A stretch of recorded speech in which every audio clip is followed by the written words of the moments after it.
பிரான்சை சீண்டும் பிரிட்டனுடைய operation fortress சர்வதேச சட்டமீறல் என French அரசாங்கம் கடுமையான எச்சரிக்கை. கனடா சந்தேகத்துக்குரிய நபர்களின் விசாக்களை ரத்து செய்து பயங்கரவாத பட்டியலை விரிவுபடுத்த கூறி அமெரிக்கா ஆலோசனை. ஹங்கோவில் வரலாற்றில் இல்லாத அளவுக்கு வேகமாக பரவும் எபோலா வைரஸ், 1700க்கும் மேற்பட்டோர் உயிரிழப்பு. ஆங்கில கால்வாயில் தீப்பற்றி எறிந்த அகதிகள் படகு, 170க்கும் மேற்பட்டோர் உயிருடன் மீட்பு. வணக்கம். இன்றைய நாளுக்கான முக்கியமான செய்திகளோடு மட்டும் சந்திக்கிறோம். பிரிட்டனுடைய ரீஃபார்ம் யூகே கட்சி பிரிட்டனுக்குள் நுழைகின்ற அகதிகளை பிரிட்டனுடைய கடற்படையை பயன்படுத்தி மீண்டும் பிரான்சுக்கு அனுப்புகின்ற திட்டத்துக்கு பிரான்சுடைய அரசாங்கம் கடுமையான கண்டனத்தை வெளியிட்டிருக்கிறது. 10 கடற்படை ரோந்து கப்பல்கள் 700 பேரை தடுத்து வைக்கின்ற வசதி கொண்ட கப்பல்களை பயன்படுத்தி எடுக்க போகின்ற இந்த திட்டத்துக்கு ஆபரேஷன் ஃபோர்ட்ரஸ் என்று பெயரிடப்பட்டிருக்கிறது. இப்போது இந்த திட்டத்துக்கு பிரான்சினுடைய அரசாங்கம் கடுமையான கண்டனத்தை வெளிப்படுத்தி வருகின்றது. காரணம், பிரான்சினுடைய ஒப்புதல் இல்லாமல் அந்த நாட்டினுடைய எல்லைக்குள் நுழைகின்ற அகதிகளை மீண்டும் அந்த நாட்டுக்குள்ள கொண்டு வந்து இறக்குவது என்பது நாட்டினுடைய இறையாண்மையை மீறக்கூடிய செயலாகவும் சர்வதேச கடல்சார் சட்டத்துக்கு முரணானது என்று பிரான்சுடைய அரசாங்கம் கடுமையான கண்டனத்தை சொல்லி வருகின்றது. இந்த திட்டம் நடைமுறைப்படுத்துவது சாத்தியம் இல்லாத ஒரு விஷயம் என்று பிற அரசியல் கட்சிகள் சொல்லி வந்திருந்தாலும் கூட 2026ஆம் ஆண்டு இதுவரையான காலப்பகுதியில் ஆங்கில கால்வாய் மூலமாக மொத்தமாக 14,000க்கும் அதிகமானவர்கள் பிரிட்டனுக்குள் நுழைந்திருக்கிறார்கள். ஆனால் இந்த எண்ணிக்கை 2025ஆம் ஆண்டோடு ஒப்பிடுகின்ற நேரம் 42% குறைவாக இருக்கின்றது. இதில் முக்கியமான ஒரு விஷயம், ஜூலை மாதம் 29ஆம் திகதி இடம்பெற்ற ஒரு சம்பவம். ஜூலை மாதம் 29ஆம் திகதி மட்டும் 752 அகதிகள் பிரிட்டனுக்குள் புதிதாக ஒரே நாளுக்குள் வந்து இறங்கியது ஒரு சாதனை அளவை எட்டி இருக்கிறது தான் இந்த கடுமையான எதிர்ப்புக்கு காரணமாக அமைந்திருக்கின்றது. இந்த நிலையில்தான் யூகேயுடைய ரீஃபார்ம் கட்சி இந்த விடயத்தை சொல்லியிருக்கிறது. தாங்கள் ஆட்சிக்கு வந்தால் இப்படியான ஒரு நடவடிக்கையை கொண்டு வருவோம் என்று அவர்கள் குறிப்பிட்டிருந்தார்கள். எவ்வாறு இருந்தாலும் இந்த நடவடிக்கை என்பது சாத்தியமில்லாததாக பார்க்கப்படுகின்ற நேரம், பிரிட்டன் அரசாங்கத்துடைய எல்லை பாதுகாப்புக்காக பிரான்சுக்கு கிட்டத்தட்ட 766 மில்லியன் யூரோக்கள் வரை நிதியுதவி வழங்கப்பட்டு ஒரு ஒப்பந்தம் அடிப்படையில் ஒரு செயற்பாடு செய்யப்பட்டு கொண்டிருக்கின்ற நேரத்தில் இப்போது ரீஃபார்ம் யூகே கட்சி சொல்லியிருக்கின்ற இந்த திட்டம் என்பது பிரான்சுக்கும் பிரிட்டன் இந்த 2 நாடுகளுக்கும் இடையிலான புதிய அரசியல் முறையை தோற்றுவித்திருக்கின்றது.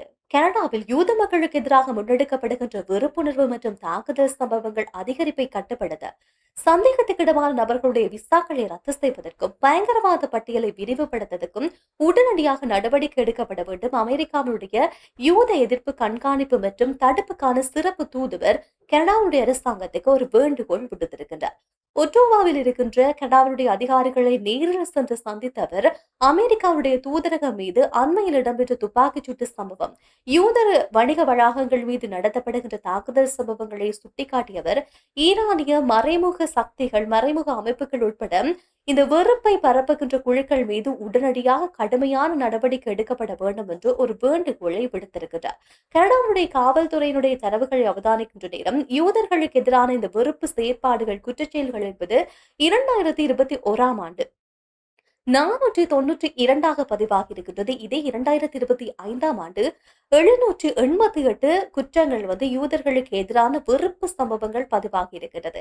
இதே 2026ஆம் ஆண்டு பார்க்கின்ற நேரம் ஜனவரி மாதம் 1ஆம் தேதி முதல் ஜூலை மாதம் 15ஆம் தேதி வரையான காலப்பகுதியில் இந்த வெறுப்பு சம்பவங்கள் மூலம் ஏற்பட்ட இந்த தாக்குதல் என்பது 27 சம்பவங்கள் குற்றச்செயல்கள் பதிவாகி இருக்கின்றது.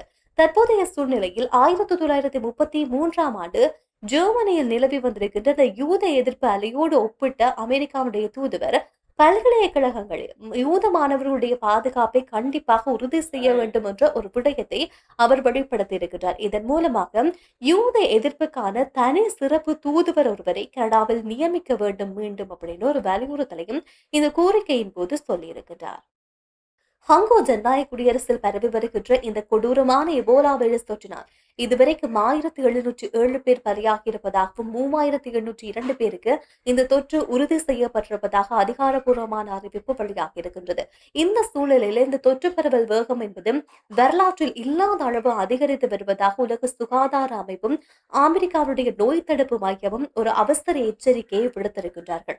குறிப்பாக இந்த பண்டிபிகோ என்று சொல்லப்படுகின்ற இந்த எபோலா வைரஸுக்கான மாற்று மருந்து இதுவரைக்கும் கண்டுபிடிக்கப்படவில்லை. எந்த ஒரு தடுப்பு மருந்தோ இல்லாவிட்டால் இது நோய் தொற்றியவர்களுக்கான மருத்துவ வசதிகள் எப்படி செய்வது என்ற முறையோ இதுவரைக்கும் கண்டுபிடிக்கப்படாதுதான் இந்த நோய் தொற்றினுடைய வீரியத்தில் மிக முக்கியமான இறப்பை சந்திப்பதற்கான காரணமாக சொல்லப்படுகின்றது. அதே நேரத்துல இந்த பாதிக்கப்பட்டவர்கள 90% நபர்கள் வந்து இந்தூரி மாகாணத்தைச் சேர்ந்தவர்களாகவும் மிகுதியாக வந்து கிருஷ்ணகிரி உள்ளிட்ட மேலும் 5 மாகாணங்களில் இந்த தொற்றினுடைய வேகம் நினைத்து பார்க்க முடியாத அளவுக்கு வேகமாக பரவி வருகின்றது. இதில் மிக முக்கியமான காரணம் இந்த தொற்று பரவலுக்கு அதிகரிப்பதற்கான மிக முக்கியமான காரணம் இந்த உள்நாட்டில் இடம்பெறுகின்ற ஆயுத கிளர்ச்சியும் மக்களுடைய இடப்பெயர்வும். அதே நேரத்தில் இந்த வைரஸ் தொற்றை கட்டுப்படுத்துவதற்கு பணியாற்றக்கூடிய மருத்துவ பணியாளர்களுக்கு வழங்க வேண்டிய ஊதியம் சரியாக வழங்காததால் மருத்துவ பணியாளர்கள் முன்னெடுக்கின்ற போராட்டங்கள், நிதி பற்றாக்குறை என்பன இந்த எபோலா வைரசுடைய தீவிர பரவலை இன்னும் அதிகரித்து வருகின்றது என்பது மிக முக்கியமான ஒரு கவலைக்குரிய விஷயமாக பார்க்கப்படுகிறது. அதுல இன்னொரு சிக்கலான ஒரு விஷயம் என்னவென்றால், இதுவரைக்கும் இந்த வைரஸ் தொற்று பரவிய முதல் நோயாளியை கண்டுபிடிக்க முடியாத நிலை நீடித்து வருவதனால் இதனுடைய அந்த தொடர்பையை தொடர்ந்தும் கண்காணிக்க முடியாத நிலையில மருத்துவத்துறையினர் மிகப்பெரிய குழப்பத்தை சந்தித்து வருகின்றார்கள். இந்த சூழ்நிலையை கட்டுப்படுத்துவது பெரிய சிரமமாக ஜனநாயக குடியரசுல இருந்து வருகிறது. அதிலும் குறிப்பாக இந்த வைரஸ் தொற்றி இறந்தவர்களுடைய எண்ணிக்கை வந்து கணிசமான அளவு உயர்ந்து கொண்டே வருகின்றது என்பது இந்த தொற்றினுடைய வீரியத்தன்மையை கண்டிப்பாக உங்களுக்கு புரிய வைக்கும். என்றால் தொற்று பரவல் என்பது 3800 இருக்கின்ற நேரம் இறப்பு எண்ணிக்கை என்பது பாதிக்கு பாதியாக அதிகரித்துக் கொண்டிருக்கிறது. அதுவும் ஜூலை மாதம் தொற்று இருக்கக்கூடிய தொற்றுல 1707 பேர் இந்த ஒரு சில மாதங்களுக்குள் உயிரிழக்கின்றார்களாக இருந்தால் இந்த தொற்றினுடைய வீரியத்தை புரிந்து கொள்ள வேண்டிய தேவை இருக்கின்றது. பிரான்சிலிருந்து ஆங்கில கால்வாய் வழியாக பிரிட்டன் நோக்கி பயணித்த சிறிய ரக படகில் ஏற்பட்ட தீ விபத்தை தொடர்ந்து 173 அகதிகளை பிரிட்டன் மற்றும் பிரான்சுடைய மீட்பு படையினர் பத்திரமாக மீட்டிருக்கின்றார்கள். இந்த சம்பவம் தொடர்பாக தெரிய வருகின்ற நேரம் இந்த படகினுடைய என்ஜினில் ஏற்பட்ட திடீர் கோளாறு காரணமாக இந்த என்ஜின் தீப்பற்றி எரிய ஆரம்பித்திருக்கிறது. சிறிது நேரத்திலே இந்த படகினுடைய உட்கட்டமைப்புகள் மிக மோசமாக சேதமடைந்ததை தொடர்ந்து உடனடியாக பிரான்ஸ் மற்றும் பிரிட்டனுடைய மீட்பு படையினர், எல்லை பாதுகாப்பு படையினர் குறித்த அகதிகளை மீட்பதற்கான நடவடிக்கைகளை மேற்கொண்டிருக்கிறார்கள். அவர்களை மீட்டு பத்திரமாக தற்போது பிரான்சில் இருக்கின்ற துறைமுக பகுதிக்கு அழைத்து சென்றிருக்கின்றார்கள். இந்த சம்பவத்தில 11 பேருக்கு சிறிய அளவு காயம் ஏற்பட்டிருப்பதாகவும் அவர்கள் மருத்துவமனையில் தற்போது அவர்களுக்கான சிகிச்சை என்பது வழங்கப்பட்டு வருகின்றது. அதிர்ஷ்டவசமாக இந்த தீ விபத்து சம்பவத்தில் எந்த விதமான உயிர் சேதமும் ஏற்படவில்லை என்பது ஒரு ஆறுதலான ஒரு செய்தியாக இருக்கிறது. இந்த நிலையில் இரவு நேரத்துல ஆபத்தான நிலையில இந்த பயணிகள் கப்பல் வந்து பயணிப்பதை கண்டு அவர்களை மீட்பதற்கான ஆரம்ப கட்ட நடவடிக்கை எடுக்க முனைந்த நேரத்துல இந்த படகுல பயணித்தவர்கள் அவர்களுடைய மீட்பு நடவடிக்கையை ஏற்க மறுத்திருக்கின்றார்கள் என்ற விடயம் தெரிய வந்திருக்கிறது. அதைத் தொடர்ந்து ஏற்பட்டிருக்கின்ற இந்த தீ விபத்துக்கு பிறகுதான் அந்த பயணிகள் தங்களை மீட்பதற்கான ஏற்பாடுகளை ஏற்றுக்கொண்டிருக்கிறார்கள். ஏனென்றால் மீட்பதற்கு முன்பாக அந்த நடவடிக்கை தீப்பற்றுவதற்கு முன்பாக மீட்க விடாததற்கு காரணம் தாங்கள் இங்கிலாந்தை போய் சென்றடைய வேண்டும் என்பது தங்களுடைய ஒரே காரணமாக இருப்பதன் காரணமாக அவர்கள் அது முதல்ல கொடுத்த மீட்பு நடவடிக்கைகளை, உதவி நடவடிக்கைகளை ஏற்றுக்கொள்ளவில்லை. அதற்கு பிறகு தீ கட்டுப்பாட்டை மீறி படகு மோசமாக சேதமடைந்ததுக்கு பிறகுதான் அவர்கள் இந்த பாதுகாப்பு படையினரால் வழங்கப்பட்ட உதவிகளையும் மீட்பு நடவடிக்கைகளையும் ஏற்றுக்கொண்டார்கள் என்ற விடயம் ஆரம்பகட்ட விசாரணைகள் மூலமாக தெரிய வந்திருக்கிறது. அதே நேரம் பிரெஞ்சு வழக்கறிஞர்கள் இது தொடர்பான விசாரணைகளை மேற்கொண்ட நேரத்தில் எகிப்து நாட்டைச் சேர்ந்திருக்கின்ற ஒரு நபர் மீது சந்தேகப்பட்டு அந்த நபர்